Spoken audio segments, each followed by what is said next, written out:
Relações Contemporâneas, Escola, Família, Gianni Margarete Castro e Marilza Regatieri, sobre a obra. O texto ora estudado trata-se de um capítulo da obra Interação, Escola, Família, Subsídios para as Práticas Escolares. O livro é uma publicação da Unesco e apresenta um estudo sobre iniciativas adotadas em alguns municípios para promover maior aproximação entre as escolas e famílias dos estudantes. Considera que, quando a escola melhora seu conhecimento e compreensão sobre os alunos, sua capacidade de comunicação e adequação das estratégias didáticas aumenta e, em consequência, aumentam as chances de um trabalho escolar bem-sucedido. Marcos legais.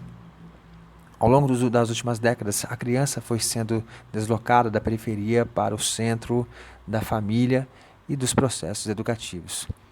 Carta Internacional dos Direitos da Criança, de 1987, registra a criança como sujeito de direitos. Com relação mais horizontais, o exercício da autoridade na família e na escola, como estava configurado até então. Adultos mandavam e crianças e adolescentes obedeciam, tende a entrar em crise. As responsabilidades dos adultos sobre as crianças vão sendo modificadas e a relação escola-família passa a ser regida por novas normas e leis. Segundo a LDB, os profissionais da educação devem ser os responsáveis pelos processos de aprendizagem, mas não estão sozinhos nessa tarefa. A lei prevê a ação integrada das escolas com as famílias. Ação integral das escolas com as famílias previstas na LDB. Artigo 12. Os estabelecimentos de ensino respeitadas as normas comuns e as do seu sistema de ensino terão a incumbência de 6. Articular-se com as famílias e comunidade, criando processos de interação da sociedade com a escola. Artigo 13. Os docentes incumbir-se-ão de 6. Colaborar com as atividades de articulação da escola com as famílias e a comunidade. Artigo 14. Os sistemas de ensino definirão as normas de gestão democrática do ensino público na educação básica, de acordo com as peculiaridades e conforme os seguintes princípios. 2. Participação das comunidades escolar e local em conselhos escolares ou equivalentes. Como a educação básica é dirigida em princípios, o aluno de 0 a 17 anos. O ECA se aplica às escolas e diz explicitamente. Capítulo 4 dos direitos à educação, à cultura, ao esporte e ao lazer. Artigo 53. A criança ou adolescente tem direito à educação, visando ao pleno desenvolvimento de sua pessoa, preparo para o exercício da cidadania e qualificação para o trabalho, assegurando-se-lhes 1. Igualdade de condições para o acesso e permanência na escola. 2. Direito de ser respeitado por seus educadores. 3. Direito de contestar de critérios avaliativos, podendo recorrer às instâncias escolares superiores. 4. Direito de organização e participação em entidades estudantis. 5. Acesso à escola pública gratuita próxima de sua residência. Parágrafo único. É direito dos pais ou responsáveis ter ciência do processo pedagógico, bem como participar da definição das propostas educacionais. Artigo 55. Os pais ou responsáveis têm a obrigação de matricular seus filhos ou pupilos na rede regular de ensino. Artigo 56. Os dirigentes de estabelecimentos de ensino fundamental comunicarão ao Conselho Tutelar os casos de 1. Maus tratos envolvendo seus alunos. 2. Reiteração de faltas injustificadas e de evasão escolar, esgotados os recursos escolares.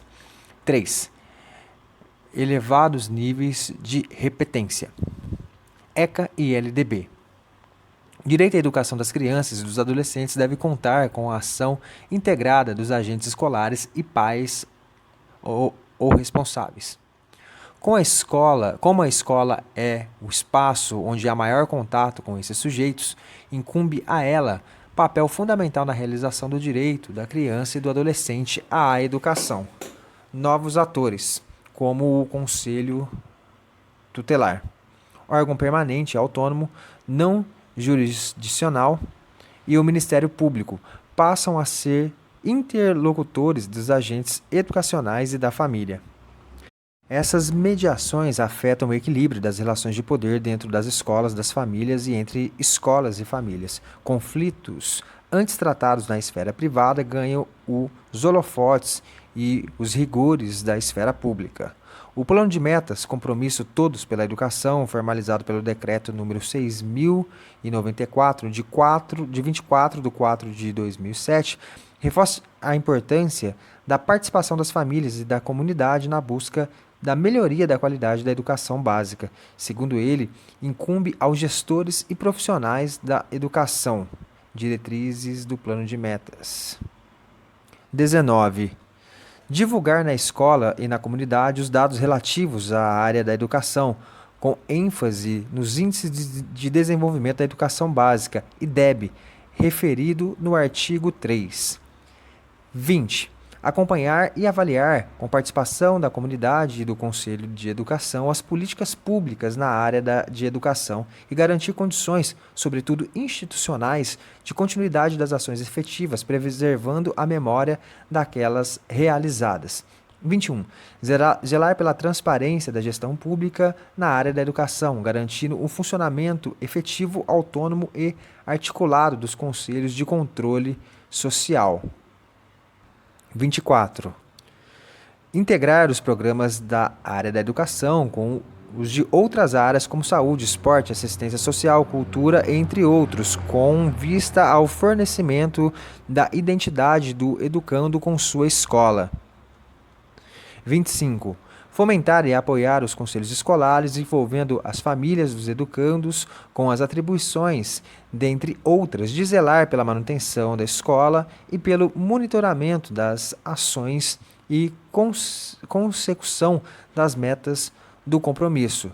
26. Transformar a escola num espaço comunitário e manter ou recuperar aqueles espaços e equipamentos públicos da cidade que possam ser utilizados pela comunidade escolar. Novas fronteiras, escola, família. Ao longo da história, houve transferência de parte das funções educativas da esfera familiar para a estatal. Nesse deslocamento, ao mesmo tempo em que o saber familiar, sobretudo das famílias pobres, foi desqualificado, ocorreu a profissionalização das funções educativas, reorganizando a inserção das funções e responsabilidades entre as famílias e as escolas. Quando o aluno aprende, tira boas notas e se comporta adequadamente, mães, pais e professores se sentem como agentes complementares responsáveis pelo sucesso. Todos compartilham os louros daquela vitória. Mas, quando os alunos ficam indisciplinados ou têm baixo rendimento escolar, começam as disputas em torno da divisão de responsabilidade pelo insucesso. O insucesso escolar deveria suscitar a análise de causas dos problemas que interferiram na aprendizagem, avaliando o peso das condições escolares, familiares e individuais do aluno. Em vez disso, o compromisso mais comum diante do fracasso escolar é a atribuição de culpas, que geralmente provoca o afastamento mútuo. Nesse jogo de busca de culpados, a assimetria do poder entre profissionais da educação e familiares costuma pesar a favor dos educadores, principalmente quando temos, de um lado, os defensores de um saber técnico e, de outro, sujeitos de uma cultura iletrada, o que afasta ainda mais um do outro. A participação em conselhos escolares ou associações de pais e mestres, em conselhos do Fundeb, conselhos de merenda, etc., é parte desta representação da sociedade civil e controle social.